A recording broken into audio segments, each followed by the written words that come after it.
Live from our 7 Tasmania studios, your nightly news with Kim Miller begins now. Good evening, everyone. First to breaking news. And police have recovered a man's body in waters off the east coast a short time ago. Our reporter Ruby Cairns has the details. Ruby, what are the circumstances? Kim, police confirmed an hour ago a body was found in waters in the Triabunna area. The discovery by police was made just after 4 o'clock. While they're unable to formally confirm his identity, police believe it is the body of Peter Duva-Devro, who they were searching for earlier today. The 79-year-old was last seen yesterday morning boarding his dinghy. The death is not believed to be suspicious. Police have passed their thoughts and condolences on to the man's family and loved ones. Kim. Okay, thank you very much there, Ruby. Well, it may still be winter, but Tasmanians are urged to be bushfire ready ahead of a dry and potentially dangerous summer. The fire service is being proactive, commencing its spring fuel reduction program, aiming to minimise vegetation fires which are already causing problems. Fighting fire with fire, the state government has ignited its spring fuel reduction program ahead of what's predicted to be a difficult summer. We're already seeing fires burn overnight now, and that's unprecedented.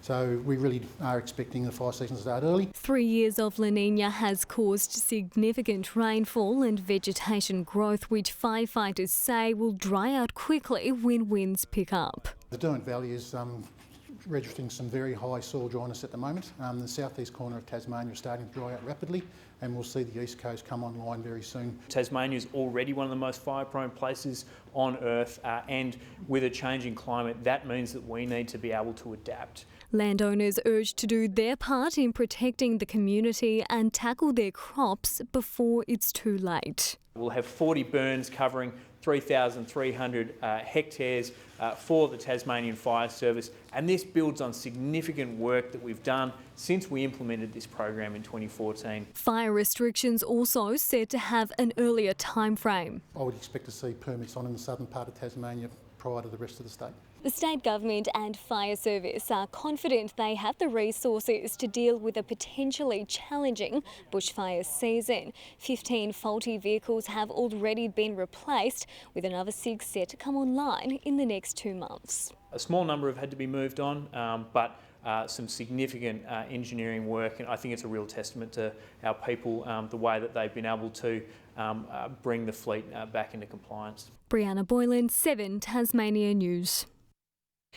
After years of controversy and turbulence, the CEO of Southern Cross Care has quit.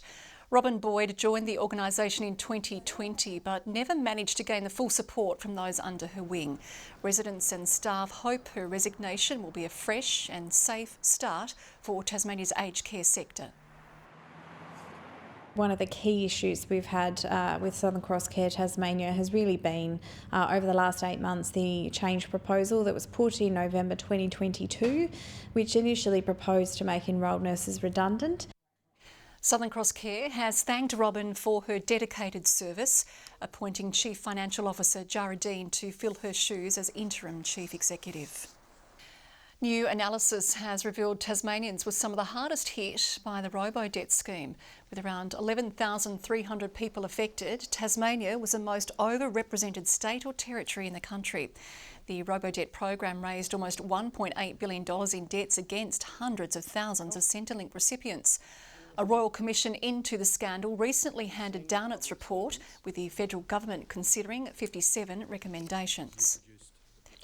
Hobart has faced another bout of commuter chaos, with 190 Metro bus services canned this morning. Labor is calling for a hands-on approach, arguing the state government should work with Metro to ensure there are enough drivers recruited to handle staff shortages. We know these cancellations are having an impact on the economy. People are late to work, they're having to take their car to work, which is contributing to traffic congestion. Jeremy Rockcliffe says he's aware of changes which Metro are working through to improve consistency and reliability.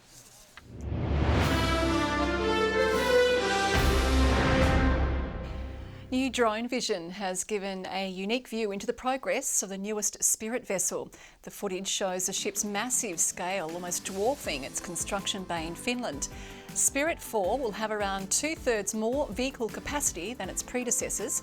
Its bridge is yet to be lifted onto the rest of the structure, but can be seen in another area of the Rauma shipyard. Delivery of the new Spirit is expected next year.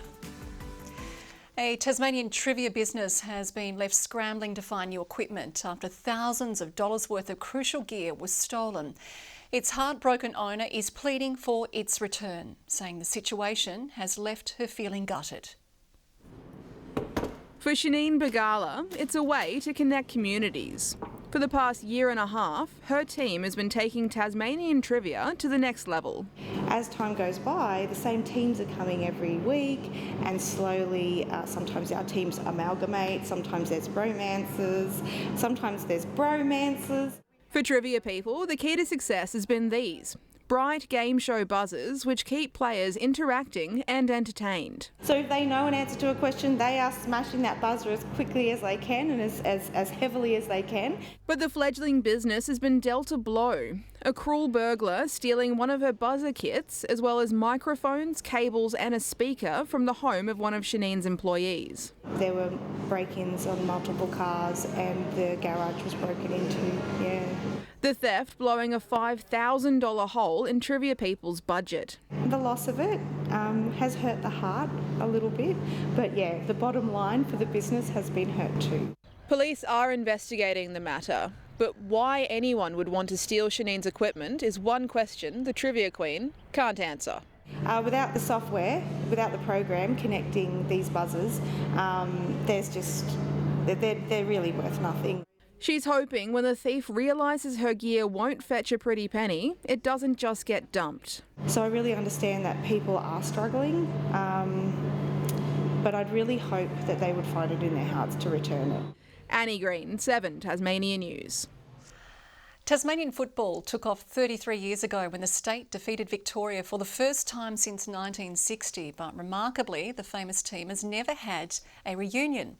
That will change later this year, with old friends and foes coming together while also raising funds for a special cause. June 24, 1990 is a day Tasmania will never forget. Langford, sensing the danger drifting across, takes the mark, there's the siren. The Maps' win over bitter foe Victoria sparked wild and emotional celebrations. From Doug Barwick's talk Oh, what a roast! Look at the kick! A magnificent kick! to Paul Hudson's snap, those who played and watched remember it well. Such an honour and an exciting time, and to have beaten them was one of the biggest thrills. I was up on that kiosk roof that day. Pretty amazing, obviously really special occasion. However, there's never been an official reunion. That will change on October 6 when the team comes together for the first time in 33 years. Really looking forward to catching up with guys, and to be brutally honest, I haven't seen some of those guys, since then. The function will lead into the annual Relive the Rivalry match. Victoria's captain and coach that day, footy legends Gary Ayres and David Parkin, will also share their memories. For David Parkin and Gary Ayres to donate their time to come down is pretty amazing. The dinner will raise funds for Dare to Hope, a charity set up in honour of Hawthorn and Victorian player Paul Deere, who passed away from pancreatic cancer last year. Paul's wife is actually coming down to attend the function as well. Hopefully we get a lot of people along. For many, the victory was the first step towards our state getting an AFL team, the event looking to celebrate that journey. Had to play senior football at such a young age to get that AFL opportunity, to get yourself on a list is pretty exciting. Tickets can be purchased through the reunion's Facebook page. John Hunt, 7 Tasmania News. The City of Hobart initiative is looking to bring colour to local building developments. Printed artworks will be placed around construction sites as part of the Creative Hoarding program. 4 artists have been commissioned to make pieces, with the first now installed at the Salamanca Place upgrade. Having the construction site look fabulous and have great art on it certainly will take away from some of the inconvenience, I guess, that some people might feel. Having this opportunity was super exciting. To have my work showcased like this in the city around building sites is fantastic. Companies interested in joining the scheme are advised to contact council. Programming faults have been detected in the cochlear implants of children in South Australia and Queensland. The error has caused long-term developmental problems. However, the Tasmanian government says there's no evidence that children here have been affected. Our people in health will be working through this. There's no indication at this stage, but of course we're very mindful that we need to make sure that that service will be available for people and that we can work through any issues. Labor says the growth of Tasmania's children is incredibly important, urging the government to look into the matter with urgency. Pro-forestry groups have gathered on Parliament lawns in Hobart, sharing their vision for the future of the industry. But it's been met with concerns and calls to protect Tasmania's environment from more destruction. Shining a spotlight on our forestry industry. Forestry is a science-based, sustainable industry. It is renewable, it's great for carbon sequestration, and we should be backing it in. Today's National Forestry Day celebrations were met with calls for the federal government to put forestry on the national cabinet agenda, while more locally those representing the industry call for resource security from both sides of Parliament as the need for housing and infrastructure continues to grow at a rapid pace. Demand for wood and timber is expected to quadruple by 2050. So the Tasmanian forest industry is in a perfect place to take advantage of that through the state's economy, its climate and society. As well as ongoing support for the 5,000 workers across Tasmania who rely on the industry. Tasmanian Labor is a strong supporter of a sustainable timber industry in Tasmania, the regional employment that provides the jobs throughout our economy, and it's one of the bedrocks of the state's economy for a long time. All things others say are doable without the impacts of logging. It follows national rallies held across the country and Hobart as thousands gathered in support of a greener future just 2 weeks ago. The widespread opinion in favour of protecting native forests is why they're feeling the need to get together today. As the Tasmanian Greens continue to call for alternative environment action. We're in a climate emergency and a biodiversity crisis, and we need to protect forests more than ever. Ruby Cairns, 7 Tasmanian News. A new play space has opened at the Royal Hobart Hospital for families and children to take a much-needed break from the stresses of a hospital admission. There's somewhere families and children need a little bit of respite, and there's somewhere to bring your child down to play so they're not running around the wards. It comes as demand for public health resources soars and staff numbers continue to dwindle. Premier Jeremy Rockcliffe says the government is managing the situation as best it can. Access to primary care within our community, access to GPs, and indeed to ensure that we have the NDIS and aged care placements to ensure that we don't get that bed block. Severe shortages last weekend prompted a text message sent to all hospital staff begging them to come into work.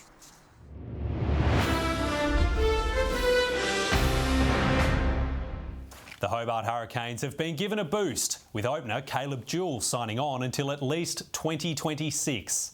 Despite missing the first 3 games of the last BBL season, he scored 289 runs across 11 innings, cementing his place in the team. He also won the Ricky Ponting medal as the Tigers' best male player, but he says there's more to come.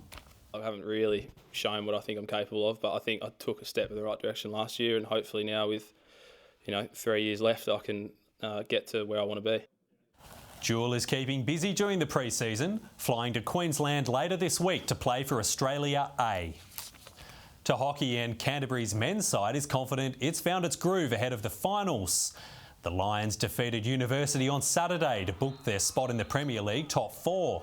From looking like missing finals in June, the Lions could potentially be minor premiers if results go their way this weekend.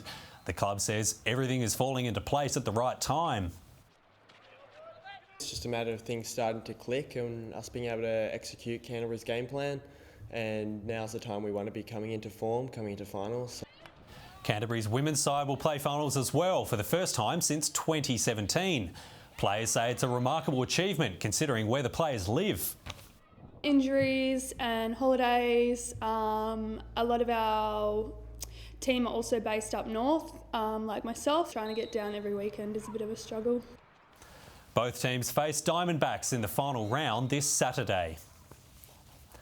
Tasmania's Australian Netball Championship campaign has started on a losing note, going down to the Victorian Fury by 30 goals this morning. The Vic started strong in the first half, taking a 12-goal lead into half-time.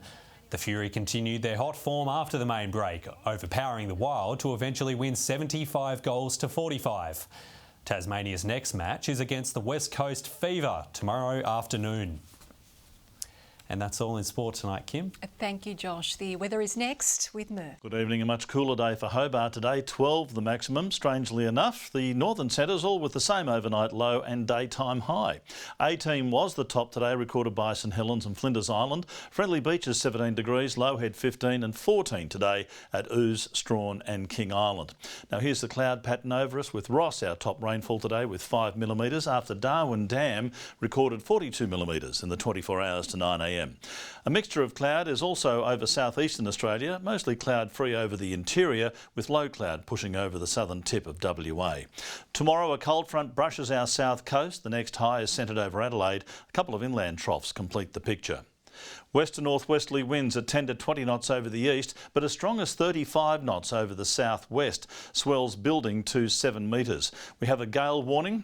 That's between South East Cape and Low Rocky Point. A strong wind warning from Low Rocky Point up to Stanley, from Flinders Island around to St Helens Point and from Tasman Island to South East Cape, along with the southwest lakes. Hobart tomorrow a top of 15, a cloudy day, showery for Geefston, 15 the top and 13 the high for Bothwell. Launceston a possible shower, 16 the maximum, 15 for Devonport. Cressy a morning frost and 15 as well. Burnie a shower or two, 15 the high, 14 for Strawn, showers in the west and on King Island. Curry expecting 15. 17 the top and partly cloudy for St Helens and Swansea. Orford a high of 16 degrees. Thursday now and showers over the north and west, fine and partly cloudy for the east. Showers extending statewide from the southwest on Friday with fresh and gusty west to northwesterlies, and on Saturday showers for the west and parts of central and southern Tasmania, snow to 500 metres. Further north, a mostly sunny in Perth. Tomorrow, partly cloudy weather over Adelaide and Melbourne. Mostly fine and 19 in Sydney. A sunny 28 in Brisbane. Darwin, a high of 34. And it's fine at the moment, Kim. 10 in Hobart and Devonport. Currently 11 in Launceston. Okay, thank you, Merv. And that is all we have time for now. Good night.